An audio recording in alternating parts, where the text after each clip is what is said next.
အားလုံးပဲမင်္ဂလာပါဒီနေ့ကျွန်တော် sharing လုပ်ပေးမယ့်ကိစ္စလေးကတော့ဂျပန်မှာရေမောင်းလိုက်စဉ်မောင်းဖြည့်တဲ့အခါမှာတခါတည်းနဲ့ဘယ်လိုအောင်ဖြည့်ရမလဲဆိုတဲ့ပတ်သက်ပြီးကျွန်တော်ဒီလောက် sharing လုပ်ပေးမှာဖြစ်ပါတယ်ကျွန်တော်ကိုယ်တိုင်လေမိနစ်ကအိုဆာကာမှာတစ်ချိန်နဲ့ပဲဖြည့်အောင်ခဲ့တာပါ training လည်းမလုပ်ခဲ့ဘူး practice လည်းမလုပ်ခဲ့ပဲねတခါတည်း online နေစာဖတ် YouTube သွားကြည့်ပြီးတော့ဖြည့်ခဲ့တာပါဆိုတော့ကျွန်တော်လိုမျိုးပဲလူနဲ့လူတိုင်းအောင်လို့ဘယ်လိုလုပ်ရင်ကောင်းမလဲဆိုတာလေး sharing လုပ်ပေးနေတာဖြစ်ပါတယ်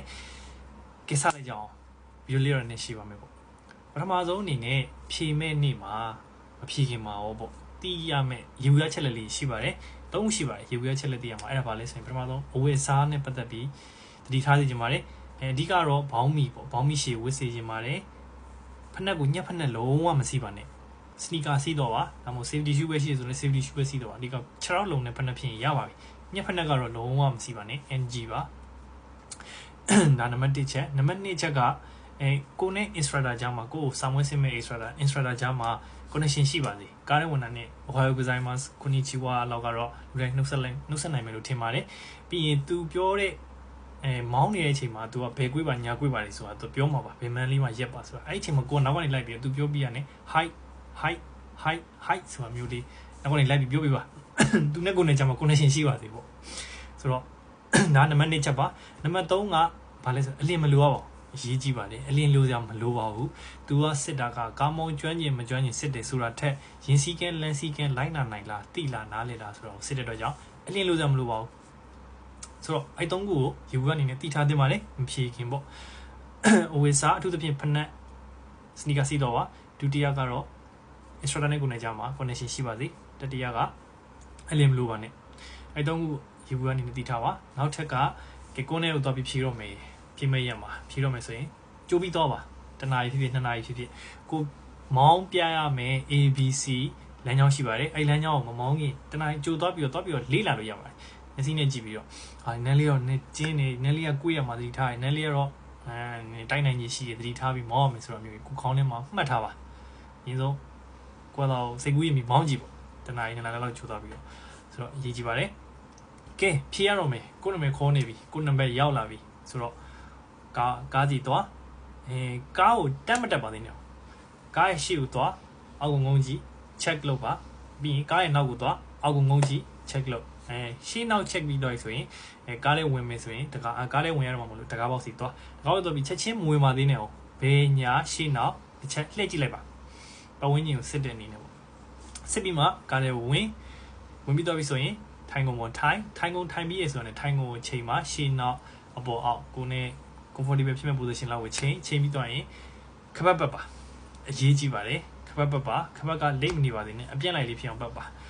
ခပတ်ပတ်တာလည်းတချို့မေးကြတယ်နော်ဒီလေးထားပေါ့စိတ်လှုပ်ရှားပြီးတော့မေးတယ်ပါခပတ်ပတ်ပါခပတ်ပတ်ပြီးတော့ပြီဆိုရင်မှန်ကိုချိန်ရပါမှန်ညာဘယ်မှန်ညာမှန်ပြီးအလင်းမှန်3ခုရှိပါတယ်ချိန်မှာမှန်ဖြစ်နိုင်အလင်းမှန်လေးကိုလက်နဲ့တော့ပြီးထိပြီးနည်းနည်းပေါ့ချိန်လိုက်ပေါ့ဒါ instructor ကမှန်နေချိန်တာနားလေတယ်ဆိုတာသိပါစေပေါ့ဆိုတော့ထိုင်ပြီးတော့ပြီခုံချိန်ပြီးတော့ပြီခပတ်ပတ်ပြီးတော့ပြီမှန်ချိန်ပြီးတော့ပြီဆိုရင်နောက်ထပ်ကဒီ emergency brake ကိုစစ်ပါ emergency brake ကထိုးထားမှာပါအဲ့ပေါ်လက်လေးတင်ပြီးရင် brake ကိုနင်းပြီးတော့ဆန်နိုးပြီးတော့တယ်ဆိုတော့ ਨੇ emergency brake ကိုချ gear ထိုးအဲ့ချိန်မှာမထွက်သေးနဲ့ပေါ့နော် gear ထိုးပြီးတော့တဲ့အချိန်မှာ brake ကိုလည်းနင်းထားအောင်အဲ့တိုင်းပဲရက်ထားပါအောင်အဲ့ချိန်မှာလိုရမှာကsignal ဖွင့်ပါ signal ကိုသွားမဲ့ညာဘက်ဆိုညာဘက်ဘယ်ဘက်ဆိုဘယ်ဘက် signal ဖွင့်ပါဖွင့်ပြီးသွားပြီဆိုတော့ ਨੇ ဘယ်ဘက်ကနေစပြီးတပတ်လှည့်ကြည့်ပါ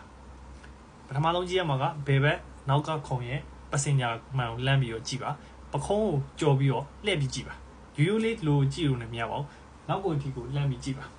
နောက်က passenger window ပေါ့လှမ်းပြီးကြည့်တစ်ပြီးရင်ကိုဘေးက side mirror ကိုကြည့်ပါနှစ်ပြီးရင်အလေကောင်းမှန်ကိုကြည့်ပါ3ပြီးညာဘက် mirror 4ပြီးညာဘက် passenger ရဲ့မှန်ကိုလှမ်းကြည့်ပါပခုံးကိုကြော်ပြီးတော့5အဲ့ point 5 point ကိုကြည့်ပါဒါရေမထွက်ခင်ရက်ထားရမှာကြည့်ပြီးတော့ပြီဆိုမှစပြီးထွက်ပါရေးကြည့်ပါတယ်အဲ့ point ကတော်တော်များများမ check ကြပါဘူး check တယ်ဆိုရင်တော့နည်းနည်းဘေးညာအလေကောင်းလောက်ပဲကြည့်ပြီးထွက်ကြရေးကြည့်ရဒီပခုံးကိုကြော်ပြီးလှည့်ကြည့်ရမယ့်ဟာတွေကမေးကြရများပါတယ်အဲ့ဒါကအရေးကြီးပါတယ်အဲ့ဒါချက်ချင်းကြတချို့ instructor တွေချက်ချင်းအကြပေးတာရှိပါတယ်ဆိုတော့ဒီ blind spot check တဲ့နောက်ဆုံးနောက်ကိုပခုံးထိလှည့်ပြီးကြော်ပြီးကြည့်ရတဲ့နှစ်ခုကလုံးဝမမေ့ပါနဲ့အရေးကြီးပါတယ်ဆိုတော့အဲ့ဒီကနေကိုစပြီးထွက်လို့ရပါပြီကဲလမ်းမော်ရောက်သွားပြီ လက်မရောက်တော့ပြီဆိုရင်မောင်းတဲ့နေရာမှာအရေးကြီးတဲ့ပတ်သက်ပြပြပါမယ်ပထမဆုံးကတော့ဘယ်ဘက်ကိုကတ်မောင်းမှာဖြစ်နိုင်တယ်လို့လမ်းက2လမ်းရှိရဆိုရင်ဘယ်ဘက်လမ်းကြောကိုရွေးပါဘယ်ဘက်လမ်းကြောရဲ့မှာဘယ်ဘက်ကိုမှထပ်ပြီးတော့ဖြစ်နိုင်တယ်လို့ကတ်ပြီးမောင်းပါသူတို့ဘလောက်ထိကတ်မောင်းရမယ်ဆိုသတ်မှတ်ထားရှိပါဒါပေမဲ့တကယ်မောင်းနေကြအဲ့လိုကြီးမချိန်နိုင်တော့ဆိုတက်နိုင်တယ်လို့ဘယ်ဘက်ကိုကတ်မောင်းရင်အဆင်ပြေပါပြီ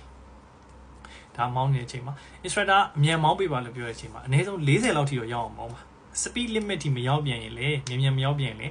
ကြဖို့များပါတယ်သူရဲ့အမှတ် short နိုင်ပါတယ်ဆိုတော့သူမြန်မောင်းပေးပါလို့ပြောရင်40-45လောက်ထိရအောင်နင်းကြည့်ပါနင်းပြီးမောင်းပေးပါဆိုတော့ဒါမောင်းတဲ့အချိန်မှာပါပြီးနောက်တစ်ခုက brake ကိုသုံးပေးပါခုနကလို့အမြန်မောင်းပေးပါလို့ပြောပြီးခါမှာအကွေးတစ်ခုကိုတွေ့လိမ့်မယ်အဲ့ချိန်မှာအကွေးကိုမရောက်ခင်ကြိုပြီးတော့ lever ကိုလို့ brake ကိုနင်းပေးပါတစ်ချက်နှစ်ချက်ပေါ့လုံးဝကြီးထိနင်းခိုင်းတာမဟုတ်ဘူးနဲ့တစ်ချက်နှစ်ချက်စပြီးတော့နင်းပေးပါဒါ brake သုံးနေဆိုတော့သိအောင်အချိန် short နေနေပေါ့ဒါဆိုရင်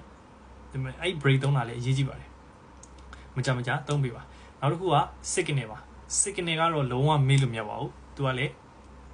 signal မေ့ရနဲ့ကြားနဲ့ချက်ချင်းကြားရမျိုးတွေရှိပါတယ် signal ကတလန်လုံးကွေးမဲ့နေရာရှိတာနဲ့ကြိုပြီးတော့ signal ပြထားပါနောက်တစ်ခုကတော့အကွေ့တွေပါအကွေ့တွေမှာ queue side မှာကတော့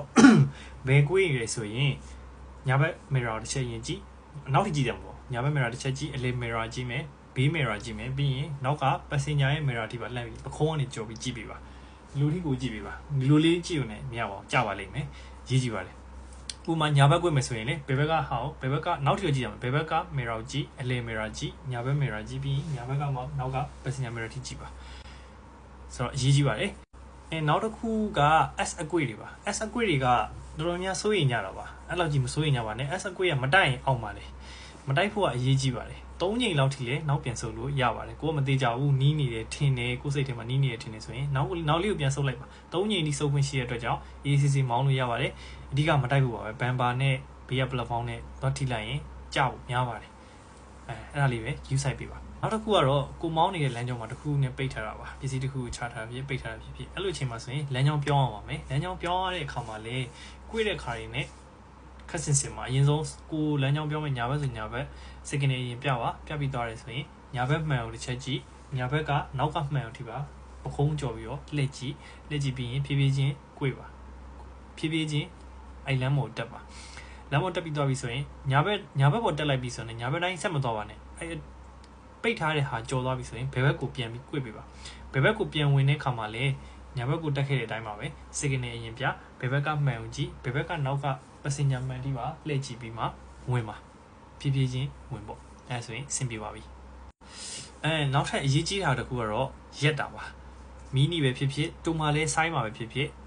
်တီကနေရက်ထားမှာဖြစ်ပါတယ်မြင်းကြော်ပြီးတော့ရက်လို့လည်းမရပါဘူးရှေ့မှာကားရှိတယ်ဆိုရင်လေရှေ့ကကားဘိန်း2ဘိန်းမြင်ရလောက်တဲ့ပမာဏမှာရက်ပေးပါရက်တဲ့ခါမှာလဲ3စက္ကန့်ရက်ပေးရပါမယ်ရက်တဲ့အချိန်မှာတော့ပြီးတော့ brake လေးကိုလွတ်ပြီးတော့နည်းနည်းလောက်လိုပါသေးတယ်ရှေ့ကတိုးလို့ရပါသေးတယ်ဆိုတာမျိုးတော့ပြီးမလုပ်ပါနဲ့လှိမ့်နည်းလောက်လေးတော့လှိမ့်တာဖြစ်လောက်တာနဲ့ကိုသူကကြပါတယ်အဲ့ဒီဟာ3စက္ကန့်ကို3စက္ကန့်တီကနေရက်မထောက်ဆိုရင်ကြပါတယ်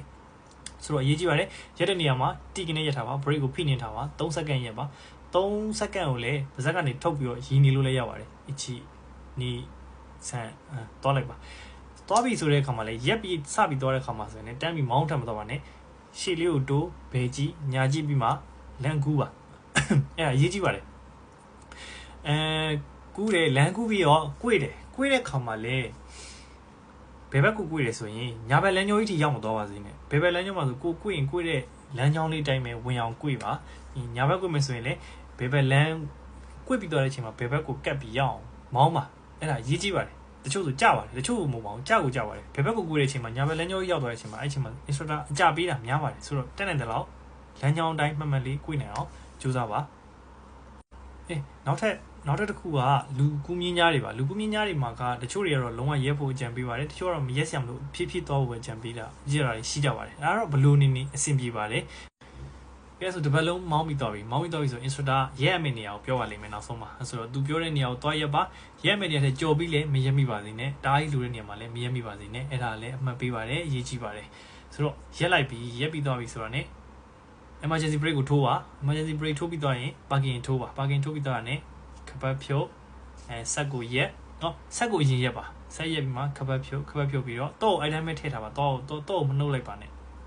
ပြီးရင် Oscar လေးစမတဲ့စတာအရီယာတိုဇိုင်းမာစတာလို့ပြောပြီးတော့တကားကနေထွက်ပြီးရင်ပြင်မှာမတည့်ရက်နေပေါ့ဗျာတကားကထွက်တဲ့အချိန်မှာလေချက်ချင်းဝန်နိုင်ကြီးတက်မထွက်ပါနဲ့တကားထွက်တော့မယ်ဆိုရင်ရှေ့နောက်တခြားလေးကြည့်နောက်ထိပါလှည့်ကြည့်ပြီးမှတကားလေးကိုဖွင့်ပြီးရှေ့နောက်ထက်ကြည့်ပြီးမှဖြည်းဖြည်းချင်းထွက်ပါပြီးပိတ်ပြီးတော့အပြင်မှာနေစောင့်နေမှာအဲ့မှာ instructor ကနေပြန်ခေါ်ပါလိမ့်မယ်ကားထဲဝင်ဖို့အဲ့ဒါပါပဲဗျာဆိုတော့ကျွန်တော်ခုနကပြောလိုက်တဲ့အချက်လက်လေးတွေကိုတခြား view site step by step သွားတယ်ဆိုရင်ကြစရာအကြောင်းမရှိသလောက်ပါပဲကျွန်တော်တော့ instructor ပေါ်မူတည်တာပေါ့ဆိုတော့အားလုံးပဲတခါတည်းနဲ့မြင်အောင်ကြပါစီဗျာ